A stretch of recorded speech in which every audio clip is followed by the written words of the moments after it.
Hey, what's going on, boys? Today, I have an absolute banger video. I have my friend Carol who just hit 60K per month at 19 years old, guys. 19 years old. He hosted a mastermind in our private group, Simple Scale. If you'd like to actually get your questions answered live by guys like him, guys like at 80K per month, 100K per month, or get answered by me and Caden, feel free to apply in the link below, see if you qualify. And yeah, this video just has a ton of crazy sauce about how to hit your first 10K a month, 50K per month, everything like that. So without further ado, let's get into it. So obviously this is not just another normal call. This is kind of like your chance to learn from somebody who's at a more higher level and a position that a lot of you guys kind of want to be at. So me and Dom kind of chose Carol over most people because we actually have taken a lot of advice from Carol. I don't even think Carol realizes how much he kind of changed the trajectory of our agency. So we kind of had a limiting belief around client, like keeping clients. And so our churn rate was really high.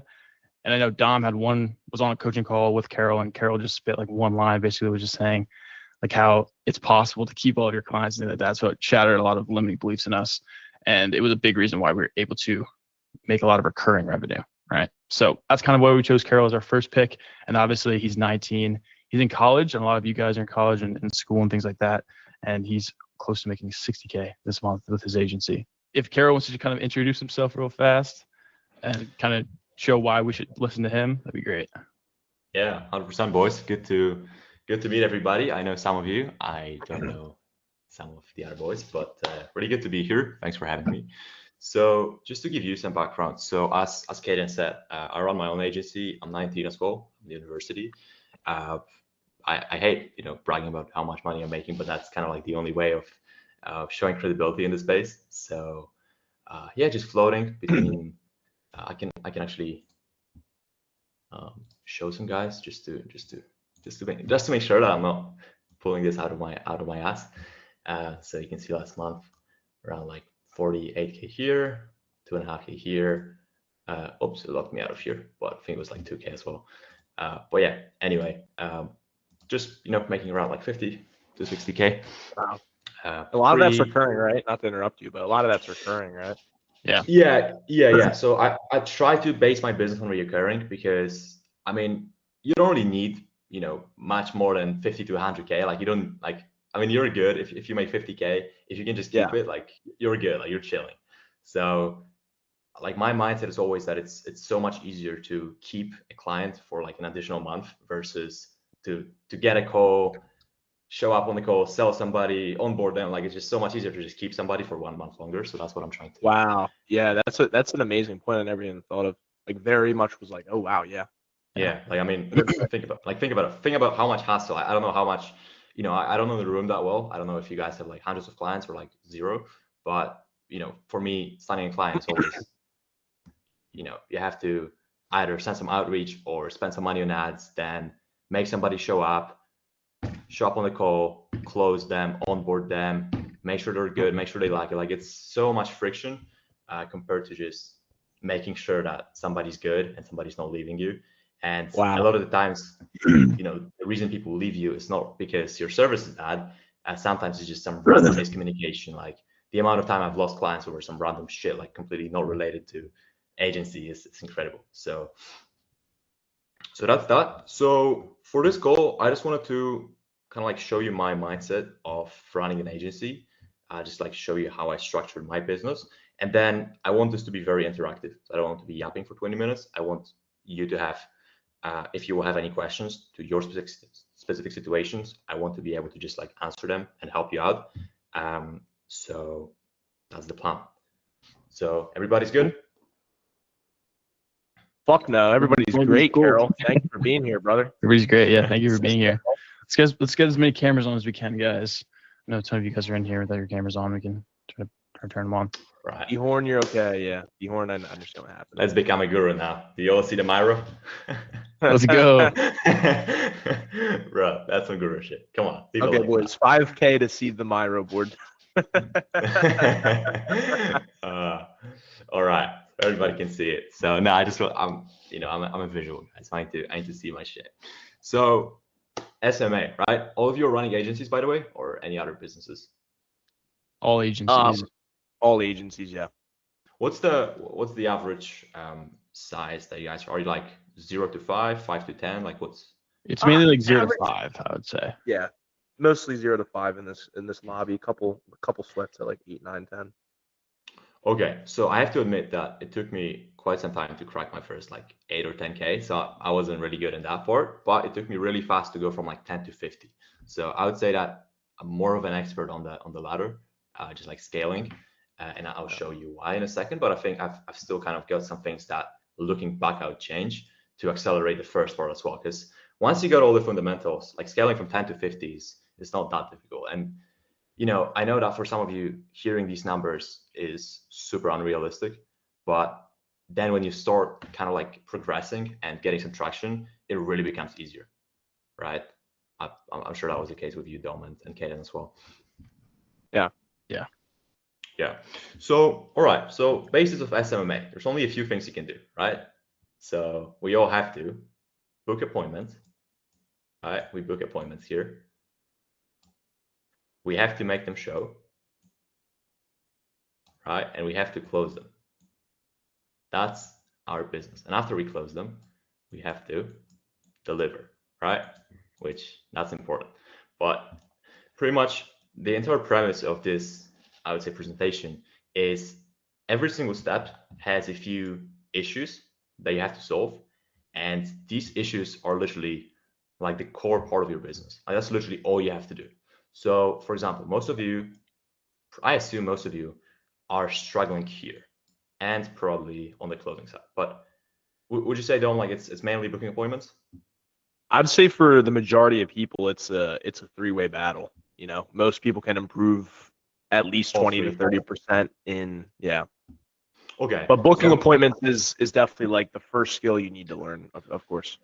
Yeah, so I mean, when I was below 10, like that was my biggest issue, and obviously closing. I was so bad at closing; it's unbelievable. But so there's only a few things you can do, right? Like you can book appointments, and pretty much the fundamentals of booking appointments, you have to convince somebody that their time is going to be better off, like after your appointment compared to just not doing anything. And you probably don't realize, but a lot of guys in your niche are in so much pain, right? Like you probably talk to these guys who are in so much pain, and it's not like you have to create a problem of like, it's not like you have to sell water to somebody who's not thirsty. Like they are in pain. You literally have to just figure out a way to make sure that they trust you. There's only a few things you can do here, and I'm sure guys are already covering up. Like you can probably do cold outreach, right? You can pretty much do cold, and you can do, excuse me for handwriting, I'm writing them out, and you can run ads, right?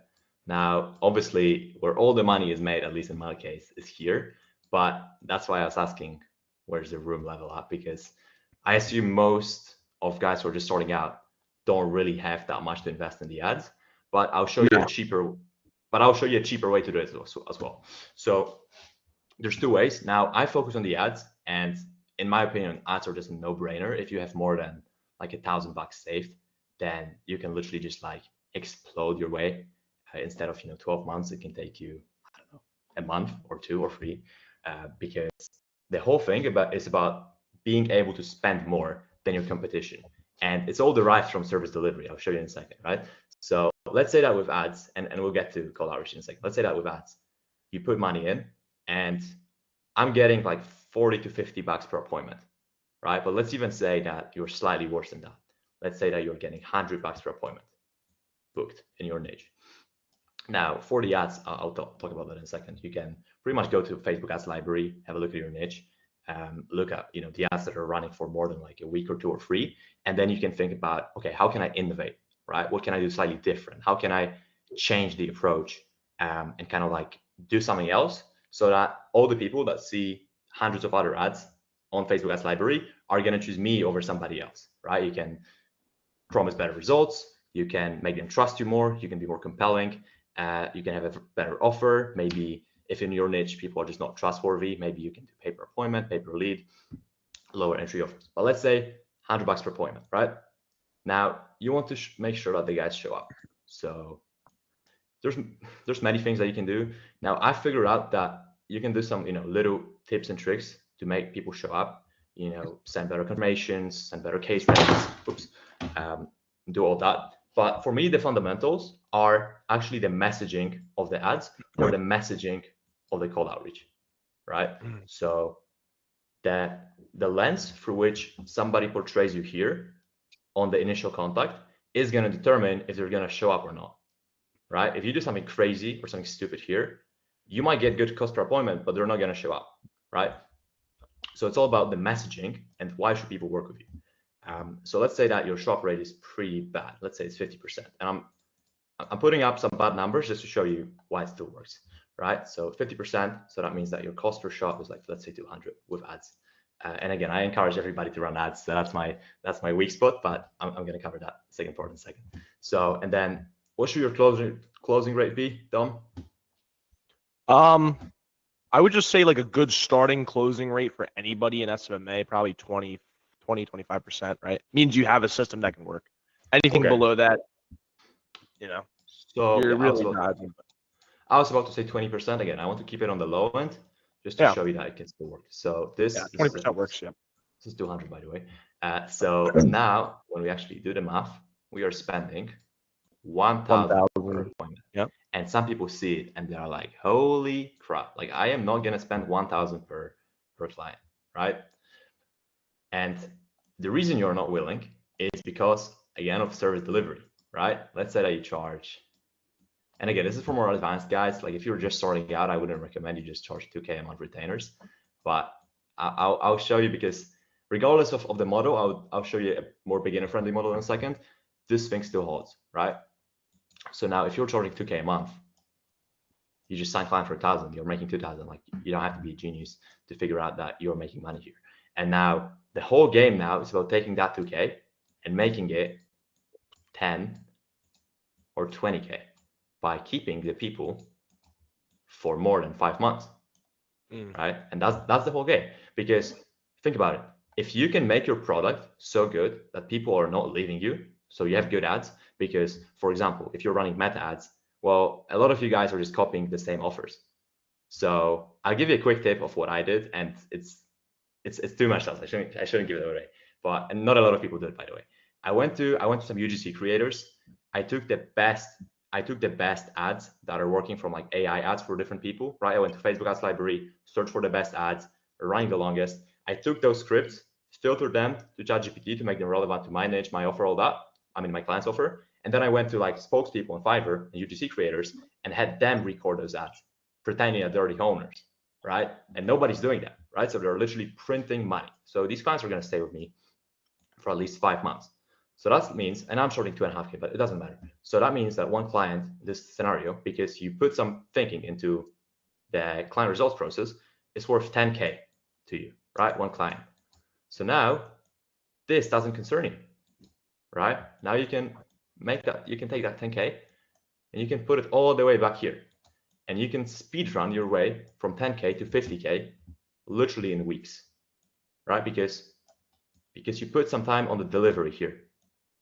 And this is where you're gonna outcompete other agencies. And now maybe instead of ads, maybe you're doing cold outreach. Maybe you're sending SMS. Let's say you're sending 1,000 SMS a day. You're getting, I don't know, 5 calls booked. You're getting 2 or 3 calls to show up. And maybe your closing rate is even like 15% because these people are slightly less qualified. You're still gonna close people. Like you can close so many people in the market.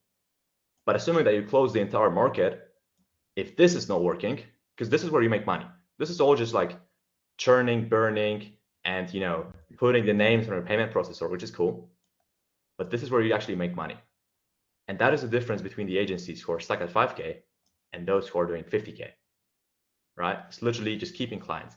So that's that. Now, the alternative model that I would say, if you don't really have much experience and you don't really have much results and don't have much cash, is I'll just take as many people as possible on like, well, free trials are a bit controversial, but even very cheap, like paper lead, for example, paper appointment with very little money up front. Because I'll give you a little story. So when I was starting out, for the first 3 months, right, I did not sign a single client, 0 clients. That's embarrassing, right? It's literally embarrassing. But what I would have done instead, and in those 3 months, I did not learn anything because I was just trying to sign clients, right? So what I would have done instead is take as many people as possible on low entry offers, let's say for a month, free trials, right? You have free trials, you have pay-per lead, just like very low entry offers where people literally don't lose anything by working with you, that are willing to give you a shot. And now when you message them here, or even do an ad at 10 or 20 bucks a day saying, hey, try us out for 2 weeks. If you don't like it, don't worry about it. If you like it, we're gonna work together. Now you can get a lot of people in. Let's say that you get 10 clients in. Now you can learn your service because you have data. Like there's only so much things that you can learn with trying to sign 2K a month retainers, which I know this is sweet. Everybody wants them, but if you can just delay that shit for like 2 months and get some people on board, actually learn how to make this work, and you can actually retain those clients. Now you can start this machine and just like accelerate. But if you're willing to do this for like a month, let's say, take 3 people, let's say that you take 10 people, let's even say that from 10 people, you can only convert 1 or 2 guys at 2K a month. It's going to be so much easier for you to get the volume through the door. And that is how you're going to learn, right? So now that we have the fundamentals in place, I'll have the questions in a second. I just wanted to explain that the whole game right now, your whole business, because this is set, like this is not going anywhere. Like it's obvious. Everybody needs calls, shows, closes, and retention. Everybody knows that. So your whole game is thinking, right? And solving problems. So let's say that you're just starting out and you're stuck here, right? You don't know how to book appointments. Well, you can see what other people are doing. You can see the messages that other people are getting, but you can also get creative. You can literally call a contractor and ask them like why they're not going with the other 20 agencies that they had calls with last week. Like you can get creative, you can think. Like your whole business now is thinking and problem solving, because this, not getting appointments, not getting shows, not closing, is literally simple problems, oftentimes like really simple problems that you can solve. But the only way you're going to solve them is you actually sit and think about them, right? So that's literally the whole business. Your whole business now becomes thinking about solving those 3 problems and then the retention. So with that said, I want to see what are the main areas that you guys are struggling with, and hopefully I'll be able to give you some more nuggets on each of those. Personally, I'm struggling with short rate, man. Okay. So what's your short rate? Like 5% right now. How much? 5%. 5%? Yeah. On how many calls is that? That was on, I think, 25 or 30 calls. Okay, so 30 calls. Yeah. So you booked 30 calls and you had 1 or 2 to show up. Yeah. Well, if the shop rate is below like 20%, oftentimes it's just like an obvious issue. For example, like your Calendly or whatever you're using, just like not sending the link, or just like your email is going to spam. Just something actually very technical, because you should be getting at least 30% without doing anything. Yeah, me and Eric both ran through that. Like he scheduled in, I scheduled in, and there was nothing wrong with the Calendly and all of that kind of stuff. Okay. I'm using the same automations Eric used inside this program. Mm-hmm. Okay, so let's see. So what is your acquisition method? How are you getting appointments? Cold SMS, but it was also cold calling at the time. So were more meetings from SMS or from calling? calling. Okay, I mean, realistically, out of all the like outreach methods, usually cold calling gives the lowest show rates, but still it shouldn't be 5%. So let's see. So what is the messaging that you have? Like, let's say that you cold call. What is the offer or the promise, or why are they agreeing to your call? Well, I don't have like an offer that I give to them personally, but I say like, look, I'm going to show you what we're doing for some other clients around you, and then worst case scenario, you can take it and apply it to your own business. Best case, we can help you implement that. So there's no like direct offer. I just explain how the service works, and I say, look, I can show you if you want, get everything like that sorted out. Well, that might be the issue. Like that's what I mentioned here. Usually there's only a few little tips and tricks that you can do in each stage, but the main issue is just right here on the messaging, right? So if you're calling somebody and you're like, hey, and I'm not sure if that's the exact reason, but I would assume it is. If you're calling somebody and being like, hey, how about we just hop on a call and chat and maybe show you something and then maybe work together, they don't feel the incentive to shop on the call. Mm. right? Okay. Like they have to be fully sold on why them showing on a call is going to make them more money, because they're business people too. Like their time is valuable. Like, Yeah. for example, if somebody called you right now and be like, hey, I can help you if I can maybe hop on a call with you and show you how we scale some SMMAs, and we can chat about it. Like, first of all, there's like low chance that you'd book, but even if you book, like there's low chance of you showing up. And with cold calling, if you're good over the phone, the issue is, which is counterintuitive, you can get a lot of people to book just because you're good on the phone. But then if you force them to book, they didn't actually want to book. You just book them because you're good on the phone. If you just force them to book, a lot of them are not going to show up because they hang up the phone. Like, okay, this guy was nice, but like, I don't give a fuck about it. Like, realistically. Yeah. So I think it's thinking about how you can make your call, how you can position your call as an authority that they actually want to show. Maybe you can add some urgency, some scarcity, and maybe you can be like, hey, we have, before they call, you can maybe like research your city. You can be like, hey, like we have these guys in your city getting those results. We only take like, I don't know, 2 more guys. And I don't know, if you have some time, we can see. Like I'm just, pulling it out of my head, but like I would focus my efforts on the actual messaging. Yeah. Okay. I'll have to think about that and get like that optimized, I guess. And that's specifically the issue when you're actually calling them, because as I said, you're probably good on the phone, right? And so you can book a lot of guys in, but then if you force them to book just because you're good on the phone, not because your offer is good, then their incentive to show up is pretty weak. Okay. So like get a stronger incentive for them to show up. Yes, pretty much.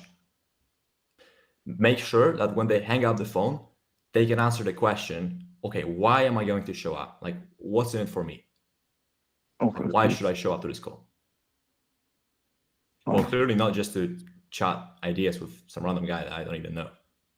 Mhm. There needs to be some good incentive. Yeah. I understand. Appreciate that, Carl. Thank you. Well, good, man. Let me know how it goes, because I know you're struggling with this for quite some time. Yeah, I will do now. John, you can go next, John. What's up, Carol? You got a question for me? Johnny, damn, and Jaden. Let's go. Let's go, boys. Jaden, this is Andrew. Who you talking about, Oh, Jaden? Andrew! Holy shit! Holy shit! My bad. I'm talking too many Jadens. I apologize. Yeah, we need to be PG. We're recording shit. We need to Yeah. be PC. We're not getting canceled over here. Nah, I was gonna ask about your thoughts on this as well, because I know you do like a lot more like upfront, like taking, like I know you do like the bundle where it's like you do like the 2K retainer, 2,500 retainer and whatnot. But I was gonna ask you your thoughts just on like just paper deployment as well. Yeah. Just like more of like a volume game, trying to get more people on. Because I know when I did it, I honestly have clients now. I'm still working with them, and I feel like the LTV is a lot, at least because you're not guaranteeing really anything. Like, how do you feel with like just paper deployments? Because Yeah. like if you do volume with that, like it can be really scalable. I think it's great. One of my clients was actually paying me the most. I'll just tell you like the deal structure I have with him. He was paying me 300. Now I think he's even paying 400 per appointment, but I'm fronting the ad spend, which I don't recommend you do it unless you have absolute conviction that you have clients in this area. But because I had clients in this area, I knew that the appointment is going to cost me roughly like $100. So I can literally put $100 in and get $400 out by selling him the appointment, right? Yeah. So that's just an example. But I think that paper appointment is actually great. And depending on the niche, a lot of people are super receptive to that, because Like remodel, roofing. yeah, exactly. Because these guys are feeling like they're buying the appointment. And by the way, they're doing the same math. They're looking at their screen and they're like, okay, if I can buy an appointment for, I don't know, $200, right? It's pretty simple here. Let's say that my show rate is like 80%, and then my close rate is like 30. All these guys are going to say like, oh, we close 100%. They don't close 100%. Right, They close right. 30%. So after if we do that, it's going to be 250, and then it's going to be like 750. Again, my math might be slightly off, but doesn't really matter. And then they're selling, let's say 15K roof, right? If they're smart, they're going to trade. And okay, that's on like 30% margin, right? So they're actually making like, let's say 5K. So if they're smart, they're willing to trade 750 for 5K 7 days of the week, Right. and twice on Sunday, Exactly. right? So, if you can make that clear, and again, if you're talking to somebody who's qualified and who are actually like decent business owners, you won't have to explain it to, like, if you have to explain that to them, they're Yeah, probably like- not gonna pay you well, right? Yeah, because I think, so for me personally, I don't like working off like guarantees. Exactly, don't- because like I hate that because and I especially go ahead. yeah, no, go ahead. No, because I was saying like one of my last clients, like I guarantee him like 12 qualified estimates within a month, and I hit it, but like, I got right at 12 at like the last day, and he was just like Yeah. unsatisfied, even though it's like for roofing, it's like solid. It's not the best, but it's like, Well, for the testing. issue with guarantees is that it's very easy and it's very tempting to guarantee anything under the sun when you're on a sales call to push somebody through. Right. And again, I'm not saying you're doing that, but I definitely used to do that a few times where, I'm like, yes, sir, no problem. We're going to get you fucking unlimited appointments, right? But the issue is that not all markets are the same. So especially if you have slightly less experience and you have maybe like 5 clients, because like if you have 100 clients and you have 3 clients in each state, you know exactly, and it's way easier because you know exactly what to expect. But if you have somebody like in a new state, for example, that you never delivered to, it's sometimes hard to estimate, and like sometimes you'll be surprised the difference between the states. You can get $30 appointment in Florida, but then you can get $300 appointment in, I don't know, New York or New Jersey, whatever. So versus paper appointments, even if you suck, I mean, even if you don't really deliver, well, they only pay for what they get. So it's way easier to sell. So I would say it's very good for both reasons. For 2 reasons. The first one is it's very good. It's very easy to sell. Like it's very low entry to sell because you can be like, look, pay me for appointment. You don't get the appointment. You don't lose money. Obviously, there's probably ad spend involved, but like they don't really feel that. They don't really think through it. So it's easier to sell. But then on the other hand of the spectrum, let's say that, that was supposed to be a straight line. Let's say that you're a beginner, you're intermediate, and you're super advanced. If you're intermediate, it's great. If you're a beginner, it's great. If you're intermediate, it's probably great as well. But if you're advanced and you know exactly what's your cost per lead, cost per appointment, you can literally go to some big companies who buy any quantity of appointments. Like they can buy 500 appointments a month. They don't have to buy 10 appointments. They can buy 500 appointments a month for even like, or let's call it leads, 50 leads a month for $100 a lead. And you can get them for like $30, for example. So the delta between this and this, that was supposed to be an hour, whatever. Delta between this and this is 50 times that 500, right? You're literally making, well, like 25K. Is my math okay? Yeah, 25K per client. And that's literally the scenario I found myself in. And now this guy is also going to refer me like 3 other companies that I think I might be at like 100K soon just because of this one client, right? So I think it's great both for beginners because it's easier to sell, but also for super advanced people because there are companies who are going to buy unlimited amount of appointments from you. And if you can price them correctly, and if you can get them for obviously less than you sell them, you can make a lot of money from them. So I would highly recommend this. Okay, sweet. And just last question. Just at least on that model, what was your biggest objection just on calls? On paper appointment? Yeah. The ad spend. Okay. And paying for the appointments up front. I'm not sure if you want that or not, if you require that, but. No, yeah, I just do like first 5 appointments. But... Okay, so 5 is fine. I was a bit more greedy. I wanted like first 20 up front. So, but you can charge like, I would recommend charging like, I would recommend charging ad spend then, yeah, okay. Between 3 to 5 appointments up front because you want to make sure that they feel, putting their credit card on your thing, just like pressing submit. Yeah, because exactly, and because I know too, once you get their card on file, you can manually charge them, so you don't have to like send an invoice. You can just charge their card, which is and you can do it with Stripe, so that's fine. You can do it with Stripe. You can do it with Funbasis as well if you reach out to them and if you ask them, because I think by default it's not turned on, but if you reach out to them and say like, hey, I want to use it, I think they will give it to you. Okay, cool. So I would highly recommend this model, and that's especially going back here for people who don't really have that much money on ads, because if you're doing this basic retainer model here, the cost per acquisition is pretty high. So if you're doing something wrong, you might not get a client for 1,000, for example. So you might just burn money. At the beginning, a lot of the guys don't really have money to burn, right? Because they're just starting out. Versus pay per appointment, whether you do ads or whether you do cold outreach, your cost per acquisition is going to be lower, and then you're gonna have to send less messages or spend less money to get pay per appointment client, and you're gonna get more reps. Which at the beginning, I think getting reps through the door in your niche is the most important part.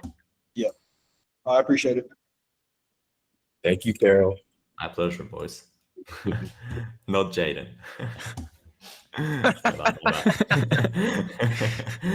All right, Tamim, if you want to go next. Yo, Carol, what's up, bro? What's good, bro?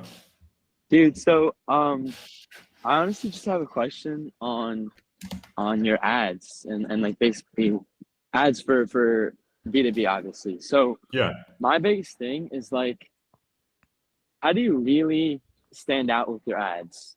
Like in terms of offer, in terms of like messaging, in terms of copy.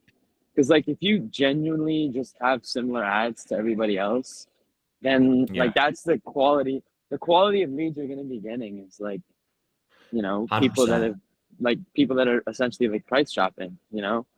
So like, what Yeah. did you do to kind of stand out with your ads?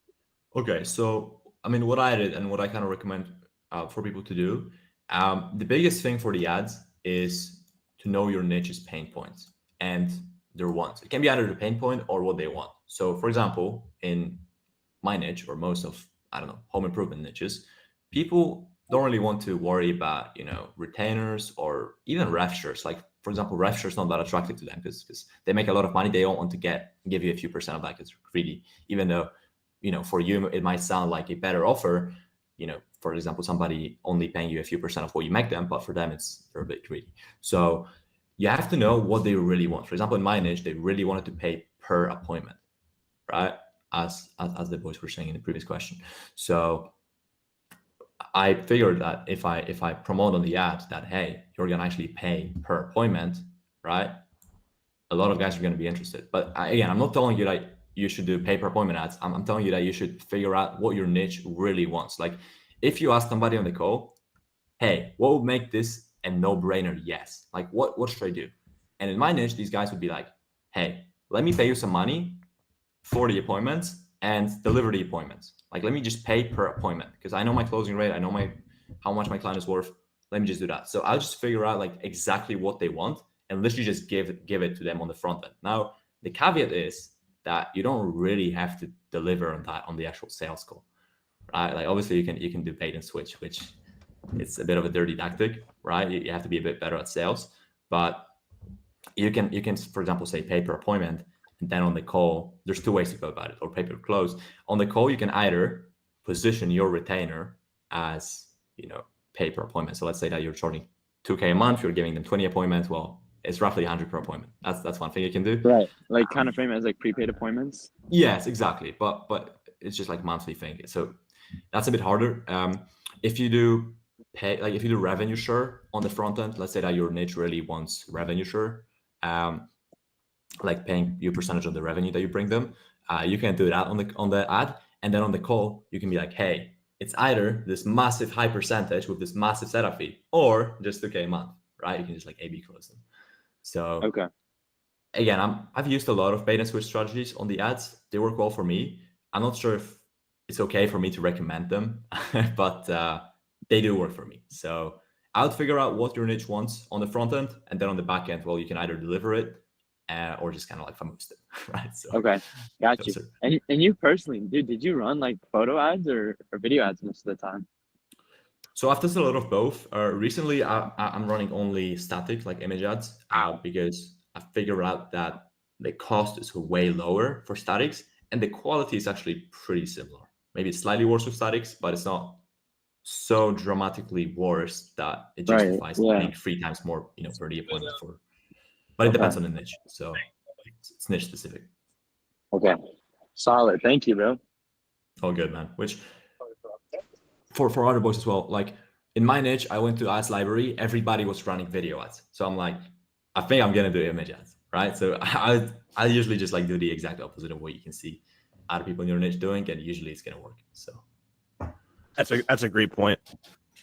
Because everybody just copies each other. So Inverse the crowd. Literally. All right, next question. Carol, I'm actually curious, like when you do like bait and switch on the sales call, Do you get a lot of objections when it comes to that, or not really? Well,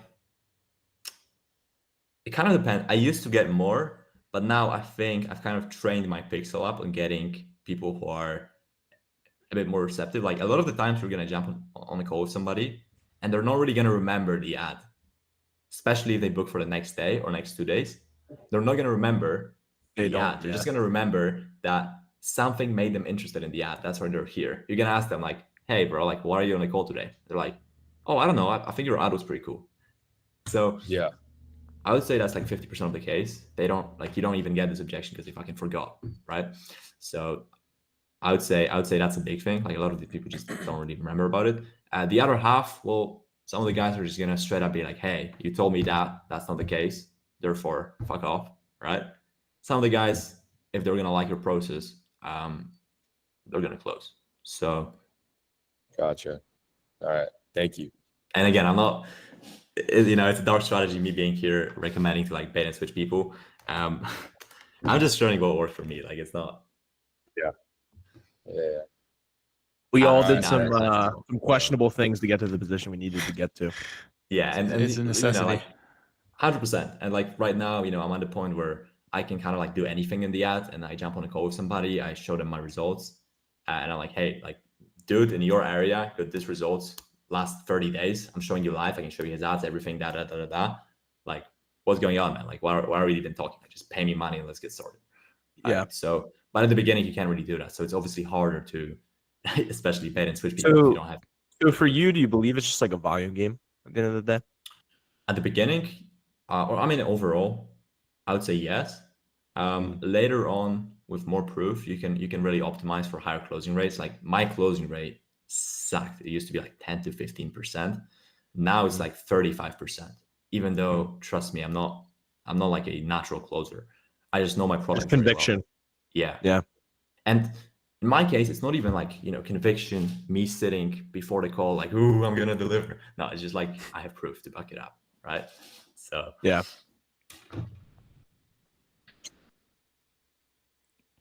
Anyone else Great insight. got any questions, Andreas? Yeah. So, like I wrote in the chat, when you're offering a paper appointment, you put the ad spend, or they put the ad spend?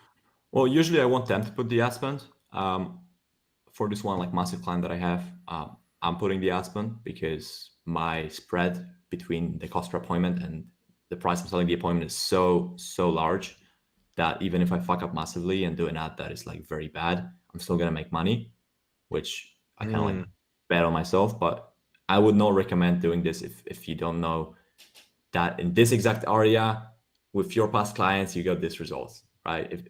Because things change quickly. So if you have that conviction, go for it. You can make a lot of money. But normally I want my clients to pay for the ad spend because it's just less risk, right? Yeah. I hear you. So less risk is for them to pay for the ad spend. And then when it comes to setting up the appointments, do you have like a setter? You set the appointments, or you urge them to, hey, call and set the appointments, and for how many you're setting, you're paying me?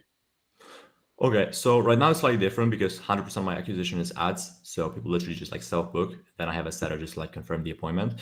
But back when I used to do cold outreach, which I think is more relevant to most of the guys here, the way it worked is I was sending blasts of like cold SMS to like, let's say 1,000 people. And then out of the 1,000 people, let's say that 20 will reply.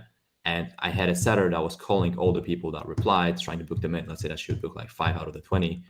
And those were just booked calls. Oh, cool. But I wasn't meaning that. I was meaning for, let's say we have a model paper appointment with a client. Right? Oh, completely misunderstood you. Okay. Yeah. For those appointments. Oh, okay, makes sense. No, so I do self-booking on the funnel, and I use Go High Levels conversational AI. So if they don't book themselves within like 4 or 5 minutes, they just get a text like, "Hey, this is owner's name. Are you still looking to get your estimate?" Like a lot of the times they're just gonna reply yes, and then the thing is gonna just like naturally book them. Yeah. And if they don't reply anything, usually they're not even going to pick up the phone, so you don't really lose anything. You can have a call, obviously you could have a call center or an AI call center, which is difficult to pull off. And call center is also usually expensive, so it makes sense if you have more than like 10 clients. But if you have 3 clients, then it doesn't make sense to hire a call center for it. So for 90% of people, I would say conversational AI and self-booking is going to do the job very well. You can book like 60 to 70% of the appointments, and the remaining 30% are usually just bad leads, which you can't really avoid on Facebook, even if you have some pre-qualifications. So you don't urge them to give a call like ASAP and stuff like that? You mean I don't give a call? Like I don't call them? No, you. I mean them. Like when they get the lead. Hey, you just got the client. Yeah, the client. Oh yeah, I mean I always tell them to do it, but like if you charge per appointment, it's kind of hard to tell the client, hey, like I charge per appointment, but like you have to call the lead and book the appointment. Like it's kind of like, so I hear you. I would rather charge more per appointment, but give them all the booked appointments. Right? And then people who didn't book, like once a week, you can do like reactivation campaign with like SMS blast, or you can pay a VA to maybe just like call them once you have like 100 contacts or something. I hear you. I totally hear you. All right. Thanks so much, man. But yeah, pay per appointment is crack, boys. Like if you can make a lot of money doing that, especially it's super beginner friendly. So I'd recommend it. All right, Cray. Up next. I just wondered, bro, what was the most like pivotal moment in your journey that allowed you to get to where you are now? So like, what did you change that helped, or what struggle did you overcome and how? One thing. That's why I was so obsessed about it here. Running ads. Literally, the second I started running ads. And don't get me wrong, I lost, I think, the first 3 or 4K I put into the ads. So before I made any money, but the experience of being able to wake up to 4 appointments booked with good quality without your inputs is just unmatched, right? From there, I would say my whole like growth has been derived from leverage. I'm also full-time in university, so I don't really have time to like scrape leads all day. So I started growing the second I started outsourcing tasks. Like, you know, the first thing I outsourced was getting a VA to scrape my leads for cold SMS, right? Then I got a setter to call them. And now I've realized that I just gained like 5 hours a day that I was like, well, it's way better for me to sit on the calls and close people than do something else, than scrape leads for $3 an hour. So I would say just actually doing it, because like a lot of guys here are going to hear it and like, oh yeah, we need the VA to do it for us. But you actually have to do it. Like you actually have to find the VA, reach out to them, make them scrape it, actually find the setter, train it, make sure they're calling the leads well. Like you actually have to do it, right? Like if you actually do it, and if you actually find the right people to do it for you, you can free up so much of your time, right? And I would just say leverage. So just getting some people. It doesn't have to be expensive, and then all the money that you've made, if you're at like 5K a month, I would put it all into ads, because there's not a better mechanism than this. Like I'm thinking about investing like into S&P 500 right now to maybe get 10% a year, versus here I get like 300% in the month guaranteed. Right? So I'd say running ads, and then getting a closer has been a pretty good one as well. But without a closer, I would still be pretty close to where I am, because I just close myself. Yeah, I see.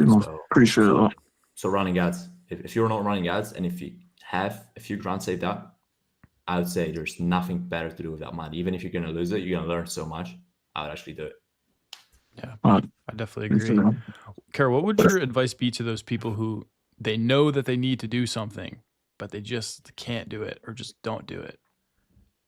Yeah, it's hard, because for me, especially the first few hires, it took me so long to actually get this breakthrough of like, let me actually reach out to setters. Let me actually hire the setter. Like, let me actually pull it off. Because I was like, oh, if I just had a setter, it almost felt scary of like, damn, like it's so hard to find somebody, onboard them, teach them. But once you start doing it, like once you just start taking the first steps, and you actually put that first hire, three days later, you're like, oh my God, like how did I live without that? So I don't know, what's the best way to motivate somebody. I would say just the alternative, which is not having that in place and being in the same position, right? But that's a super good insight. No, That okay. honestly jogged up my second. Oh, sorry. Go ahead, Caden. No, I was just agreeing. It was a good insight. Yeah, that jogged up a question that I immediately thought of, and then people raised their hands, so I forgot about it. But it's like, it is this fucking simple. Like it is what you just showed. It is just booking appointments, getting them to show, and closing some of them, and then delivering service and keeping them. And it is that simple. Like, where do you think people lose hope, or where do you think that people allow their minds to play tricks on them so they don't believe in this basic, fundamental, 100% true formula? If this makes sense from what I'm saying, you understand what I'm saying? Like, this is a step-by-step true formula. This is actually how simple it is. Where do you think people get lost? Why do you think people give up, quit, change? I think the reason people give up is because in between all those steps, like if you actually zoom, like from high level, it looks incredibly simple. But like when you zoom into those, like here it says cold outreach, but like you have to, okay, what is the best way to find the leads? What leads? What script? What follow-up? Which software? Setter? This. Like there's so many things. Yeah. And people just like get lost in all that noise and forget about like the big picture, I feel like. Yep. I was going to say that too. And that's every single step. Like that's just booking appointments, but then making them show up. Okay, which follow-up email I do? Like blah, blah, blah, blah. So much noise, right? Like how do I make them show up? Like which closing question do I ask them? Like just framework, so much scripts, how to adapt, how to act professional, how to gain authority, how to gain rapport, how to build trust, how to do this, how to do that. And the exact reason why here, right? Like for example, I get like $50 per appointment. I get like 70% show rate. I get like 30% close rate. The reason I underestimated those numbers, right? And I made them bad on show you just how possible it is. Yeah. It's just to show people that even if this is not optimized, even if you're not using the best script, and even if you don't have the best follow-up and you don't have the best framework, you still make money here. And I think that comes back to everything that me and Caden teach is what you believe allows you to take the actions that would take you to the reality that's already in store for you, right? Your reality and your beliefs are inherently synced as soon as you decide that they are. And so when you say bigger picture, what it really means is like making sure your belief is still there, that it's still fundamentally strong and sound, because then your actions will be right there and long, because you just said at the end of the day, it's just about like, even what you're getting at is like, it doesn't have to be perfect. It just has to be action. It doesn't have to be perfect. It just has to be something. And so I think that relates to what you said. Like, it's the bigger picture. Like, you always have to keep your mind where the bigger picture is, because it'll allow you to take the actions and it'll allow you to create the reality that you want to live.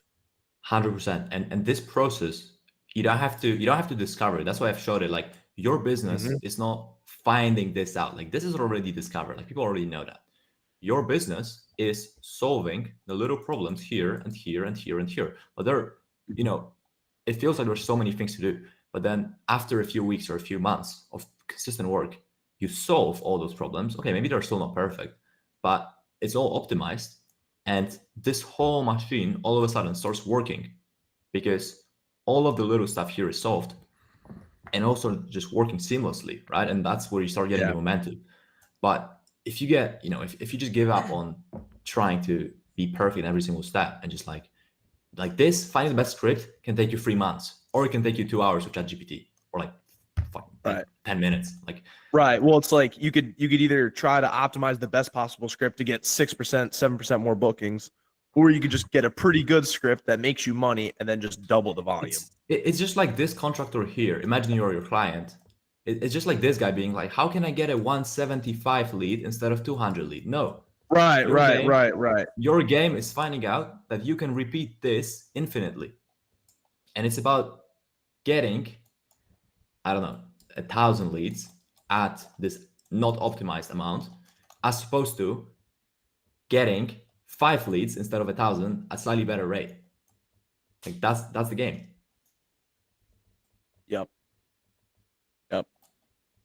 I agree. I'll let everybody else answer their questions. So I believe John's hand. John, is your hand John's still next. raised? Or is that? Jade. Yeah. Jade.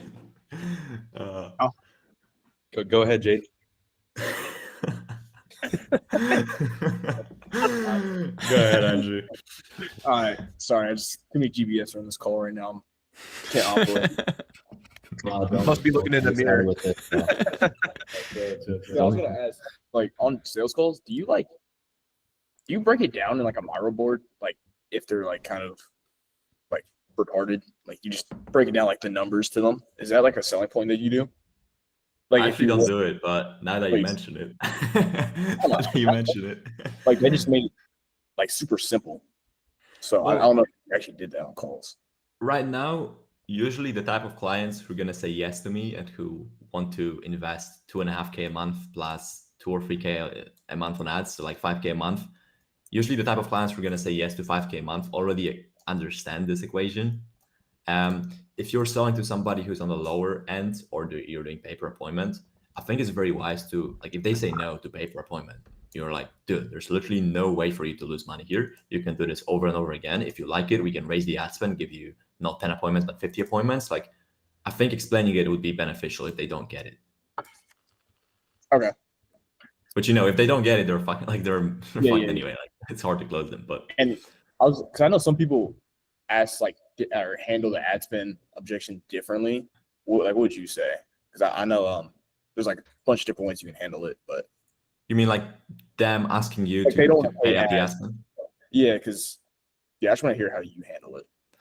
I mean, to be honest, I don't really get it often because I also don't do pay per appointment. But I mean, at the end of the day, it's like asking you to I'm talking to you, like I'm the client, like asking you to invest in my business, but then I get the rewards from it. Like if I was to put an ad spend into your business, I might as well just run your business. Like, Right. it just doesn't make sense. Yeah. Okay. Uh, Like, usually when you have to explain that, it's pretty hard to close them anyway. I'm sure Dom knows some better ways to handle it, but Well, yeah, I was gonna come in and just say it's all about how you frame it, right? Because like yeah, I've never yeah. got someone really in a long time saying anything about the ad spend. It's because of the way I frame it. As I go like, Yeah, like exactly. are you, That's are you what I said. I'm familiar not with even getting ad this. spend? Yeah, and Not I'll even save getting it for the another objection. call. But like a very quick rundown as I go like, are you familiar with ad spend? No. Okay, well it's like the gas to the vehicle of you getting more jobs. Like the vehicle is like your marketing systems and getting jobs, and then the gas is like the ad spend. So you recommend this amount. So would you trade this amount a day to actually be able to get X outcome you're looking for? And that's how I do it. Yeah. Probably just like positioning us literally an investment of Yeah. hey, Yeah, correct. Carol's right. just like positioning this as hey, you pay $50 a day for 1,000 people to see your ad, for 20 people to opt in your funnel, and 5 people to become a lead, and 2 people to book an appointment. And then out of those appointments, like this equation holds. So it's all just math. So like if you're not willing to pay $750 to make 15,000, like you're just retarded. Like obviously you have to kind of like use some language around this too. Yeah. I don't know if we can be that blunt about it, but Yeah, we can. Well, all right, we'll take a few more questions because we don't want to hold up Carol. no, I'm good. I'm actually not really. Okay, cool. All right, well, Shiv. Shiv. Yeah, if you want to go next, Shiv. Am I audible? Yeah. Am I audible? Yep. Yeah. Yes, sir. From 0 to 60, like where did your agency plateau? Like what kind of bottlenecks you got and how did you solve them? From 0 to 60. Yeah, throughout the whole journey. Okay.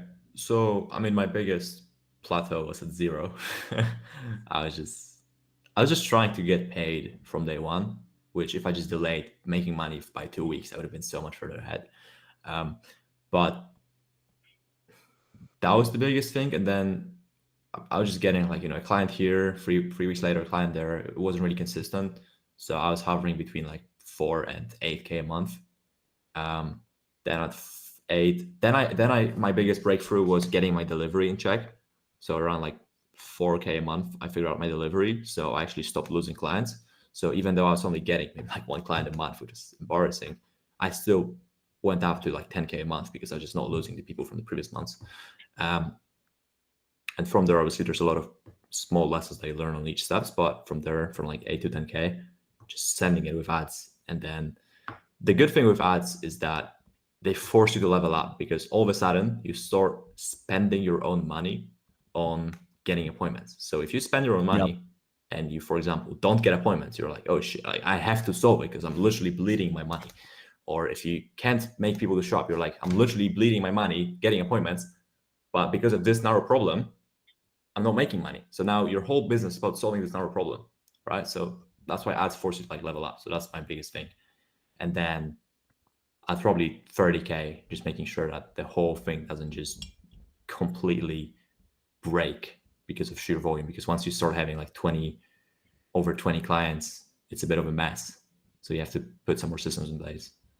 And right now it's just pumping more ad spend so that my closer can get more calls, so that my VA can onboard more clients. Like, it's not. Yeah, so that's the problem we want to have. Yeah.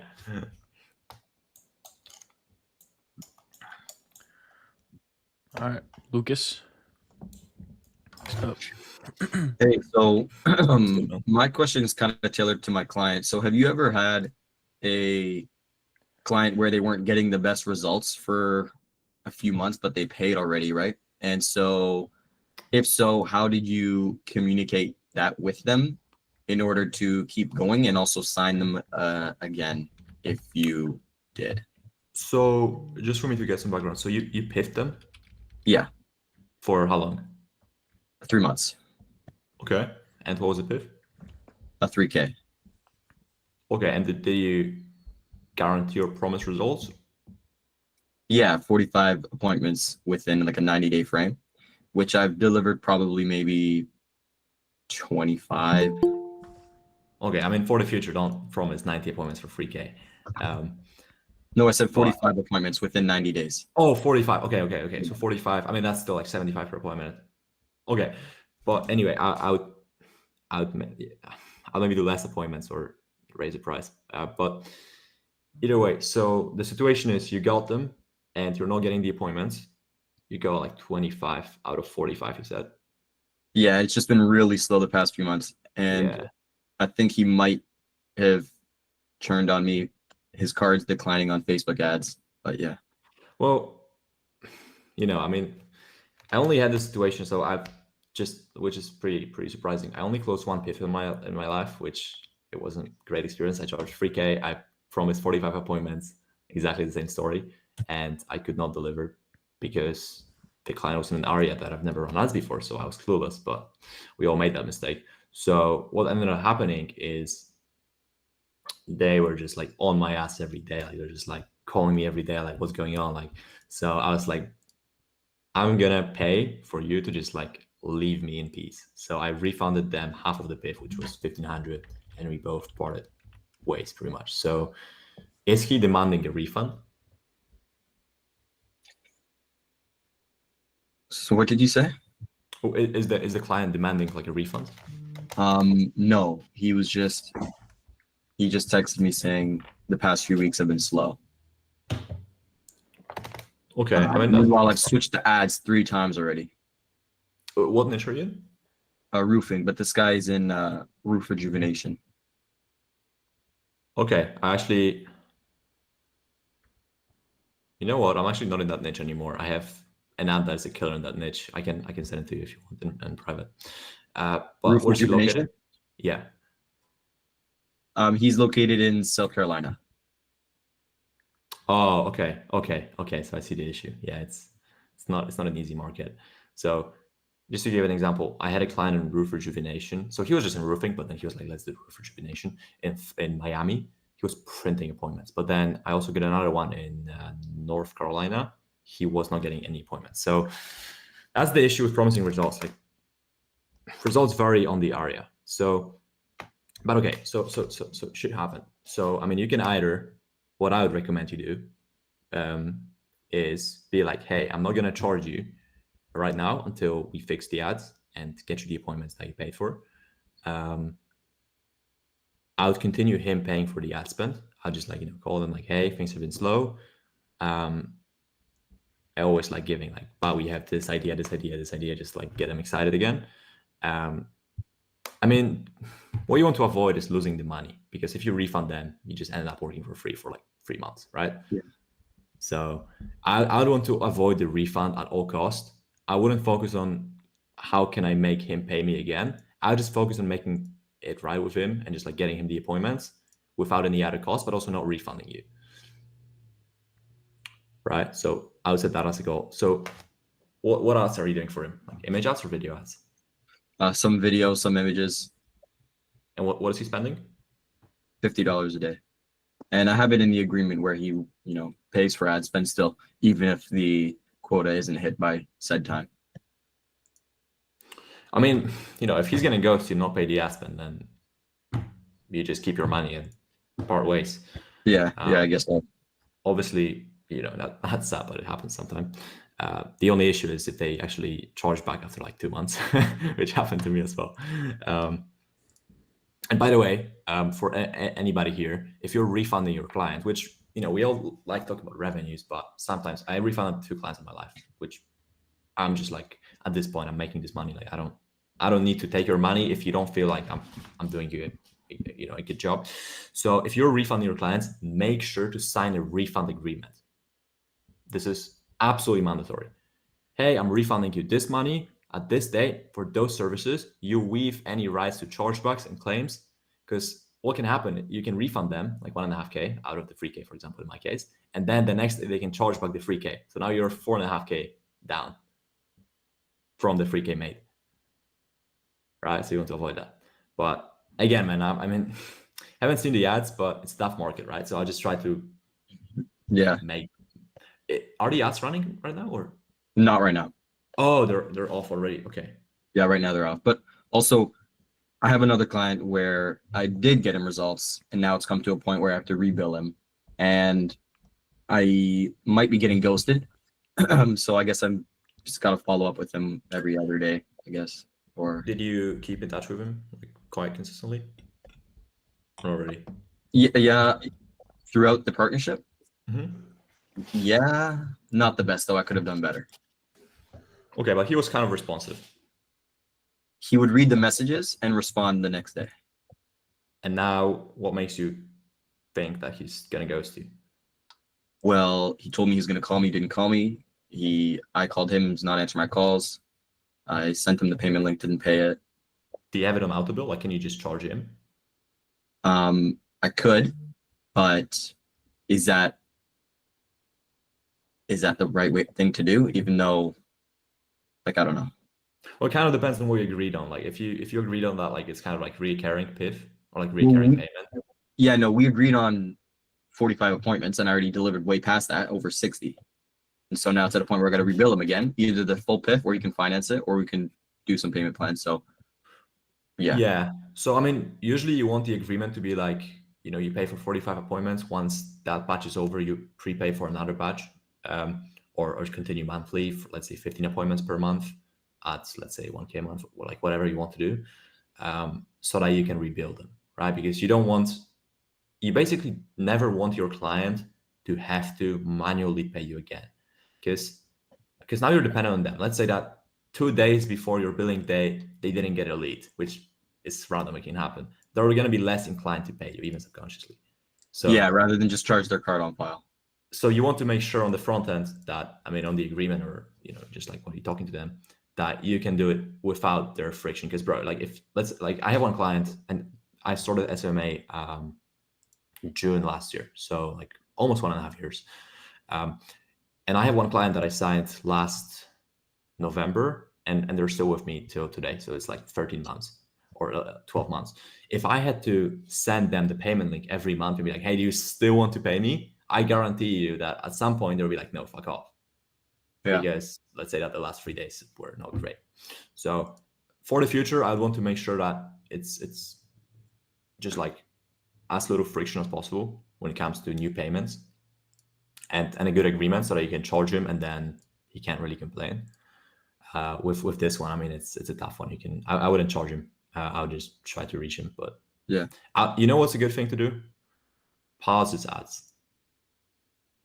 I'll pause his ads because pause them. Well, I turn them off. Yeah. Okay, you turn them off. Okay, so now because if your client is not paying you and you're running their ads, they don't respect you. You have to switch it off. Be like, hey, you paid for that. Like, you're done. If you want to, continue for the future, we can have a talk. But like, so if your ads are off, well, all you can do is try to reach out to them and kind of like talk to them. For the future, I'll make sure that you clearly set the terms before the actual PIF, because it's Yeah. always going to get awkward, especially if they had like a bad week.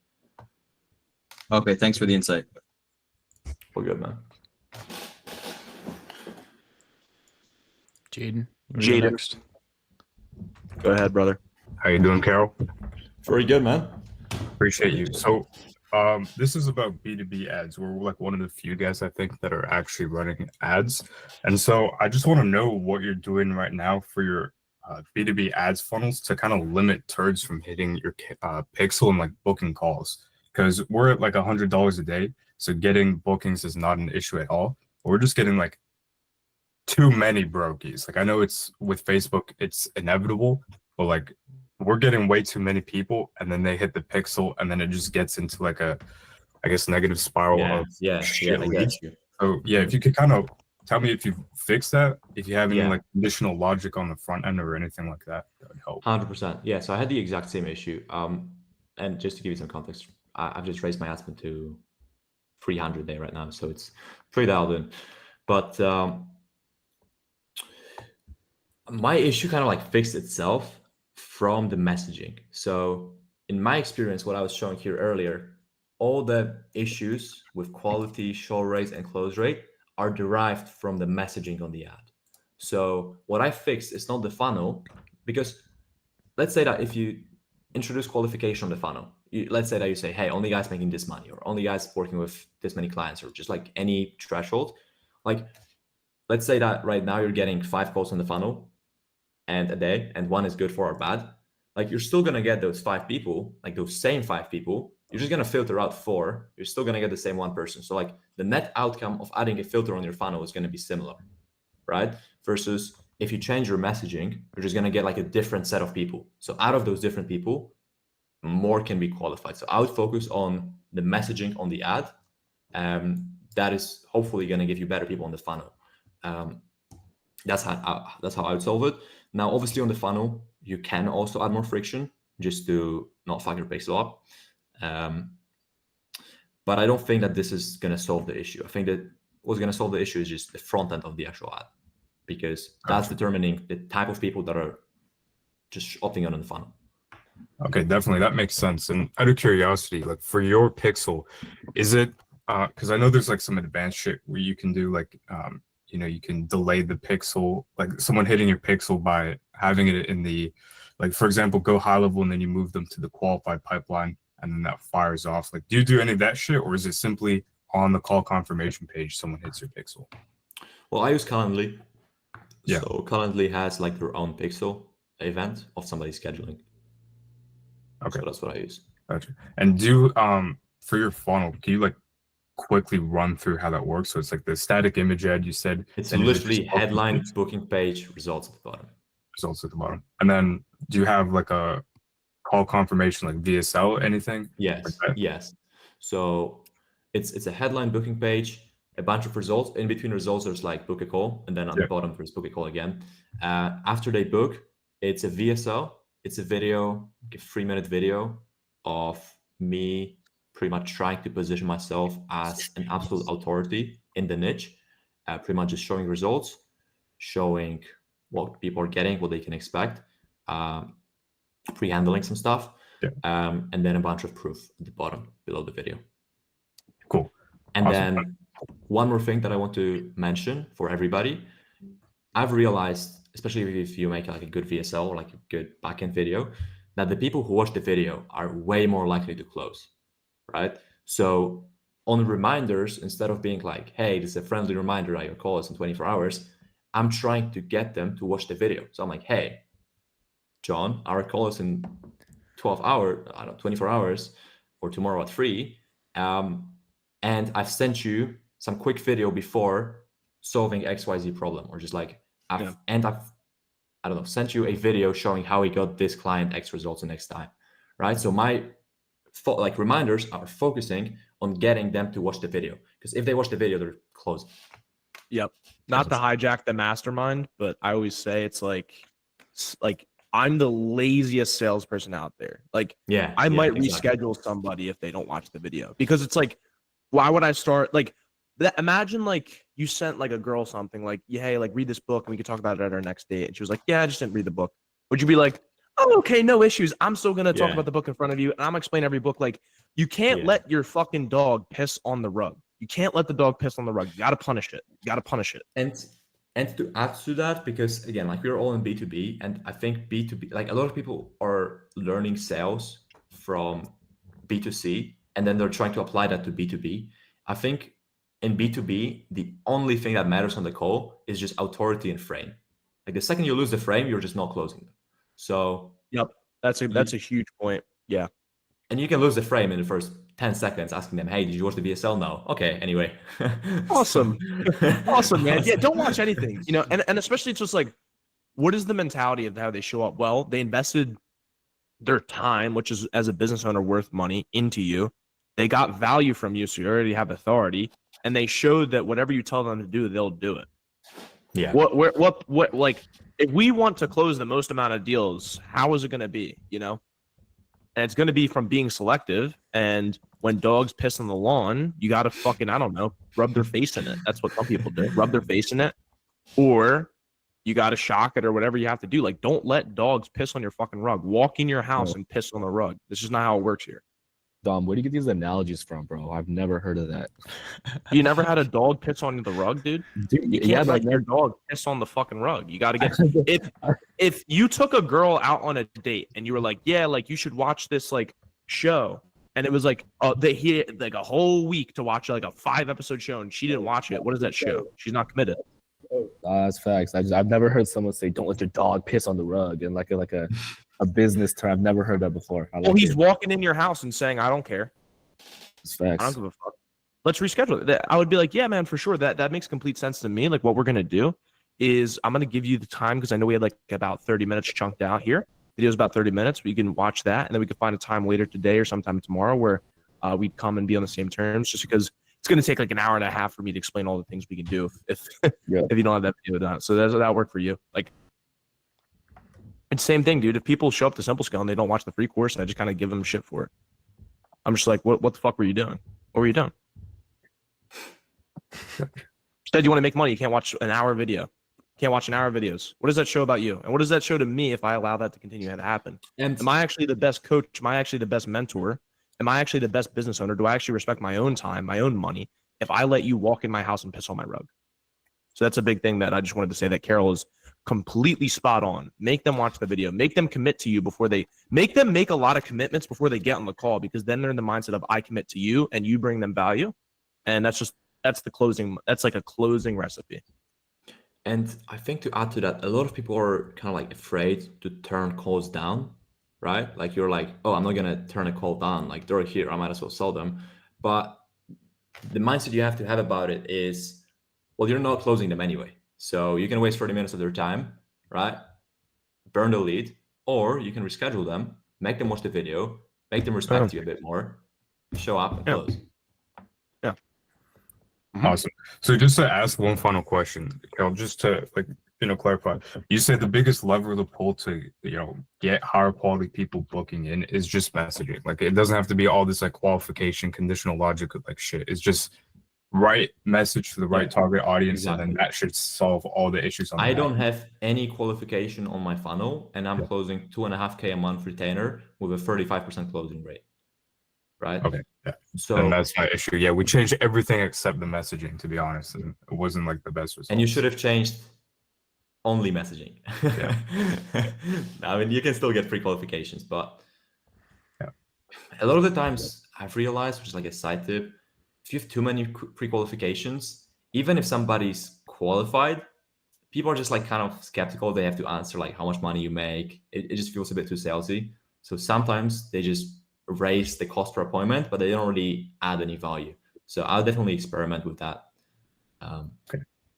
Or hire a setter to filter through those shit leads, because even so, I remember you saying, Jaden, and a lot of this is a really important thing, is for those of you that are testing ads, you guys always put like, well, if they're not making this amount of revenue, like I've had this said to me multiple times, well, if they're not making over 5 or 10K, they probably can't pay for my thing anyway.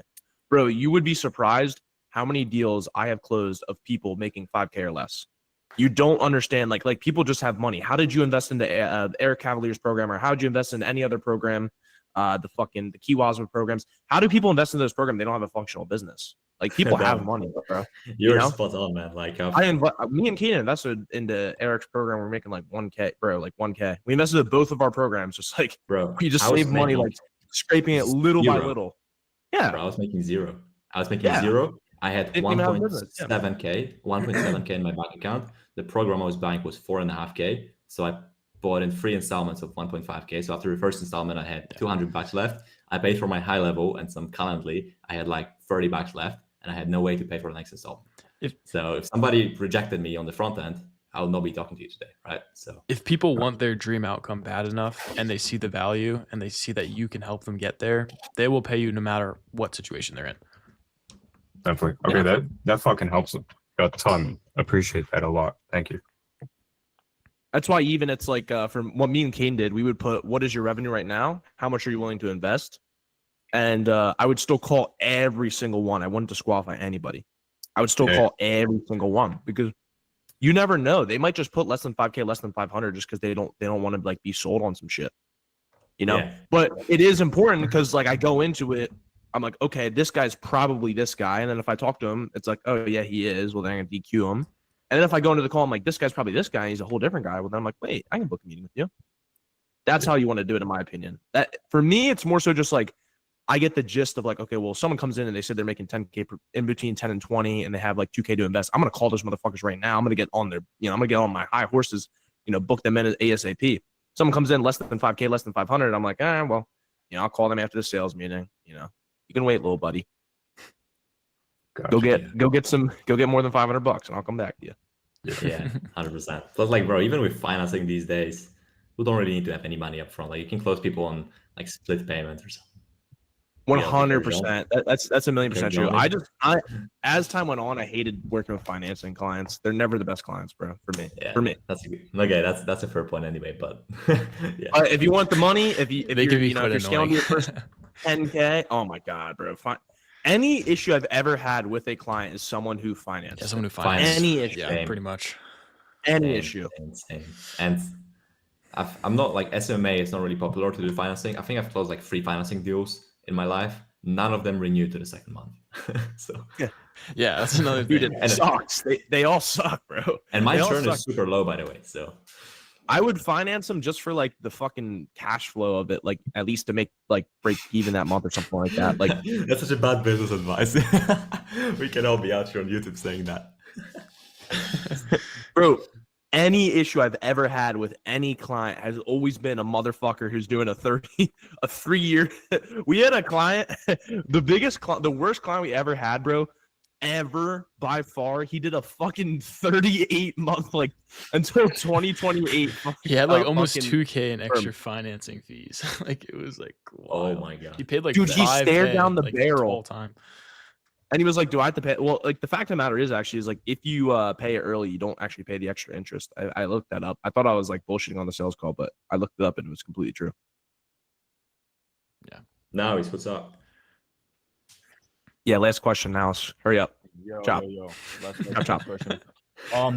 It Just isn't. get to the- It isn't get to the point. specifically. All right, buddy. All right, coach. But yeah, it Tell me the isn't- price. it isn't Tell me the price. What's the price? Yeah, how much is it? Just tell me what you do, Carol, bro. Come on now, hurry up.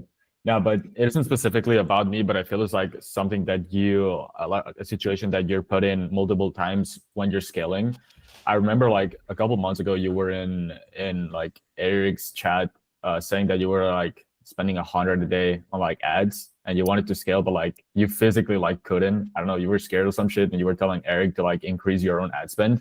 I feel like there's something that happens multiple times. Like for example, for me, obviously I want to increase like the number of SMS I'm doing. I know that at some point I'm still gonna have to increase like the amount of ad spend. How do you kind of get over that? Like what's kind of your experience getting over that hesitancy about actually scaling? Yeah, that's a very good question. I was holding back for quite a while. So I mean, 2 things. So first thing, like usually if you're not certain about increasing your ad spend, that is derived from being certain about your numbers. So let me ask you this: Are you tracking your exact cost per appointment, cost per show, cost per acquisition? Yeah. So what's your cost per acquisition? Cost per acquisition, I don't know because I haven't signed anyone in a bunch. So okay. it's like Okay. infinite, but yeah. Okay, so I mean, once you get a bit more consistent, for example, you know your cost per acquisition is, let's say, $1,000, and you're charging, let's say, 2K a month. It's stupid not to increase the ad spend unless you have any bottlenecks, right? So obviously you can keep increasing the ad spend until you have too many calls, and that was the situation I found myself in during the summer. I had like 8 calls a day, and when I finished them, I was like, well, I have 20 other clients that I have to fulfill on, and I did not accomplish anything today aside from sitting on calls, right? So I had to hire the sales guy. But as the first thing is knowing your numbers. When you know your numbers, that gives you certainty when it comes to increasing the ad spend. Now, when it comes to actually doing it logistically, you have to open your ads manager and you have to just like gradually just like, let's say I was at 200 for a while. I just added $25 on top of it. I did 225. I'm like, well, nothing's going to change by me putting $25. And then I was like, yeah, I might as well do 250. And then I was like, okay, the ad set that is doing an additional 50 actually gave me the meetings. All right. Yeah. So this change of me increasing it to 50 actually brought me some meetings. So might as well increase it a bit more. Okay. Yeah, I meant more in terms of the mindset side of things, but yeah. Yeah, no, the mindset I would say is just knowing your numbers. Like when you're absolutely certain about your, especially CAC, because like at the end of the day, only CAC matters. Yeah. Then you can really increase your ad spend, and you just have to send it. You just have to send it. Bet. Send that shit. That. Just rip You gotta do it, bro. You gotta rip it. Yeah. But you gotta shave that little thing on your chin. I'm not gonna lie, now. Bro, this is like blood, bro. It's blood. Oh, really? Yeah, I hit my shit, bro. It's like blood. Holy fuck! What happened? I don't know, bro. I just woke up and like I was literally fucking bleeding, bro. That shit was crazy. I don't know what the fuck happened. What, a girl text your phone and No. Girl text your phone and Adriana couldn't really handle it. Nah, I don't know. I don't know what the fuck happened, but yeah, I appreciate that, Carol. Okay. All right. Yeah, if no one has any final questions, we'll probably end it here. We don't take up too much of Carol's time.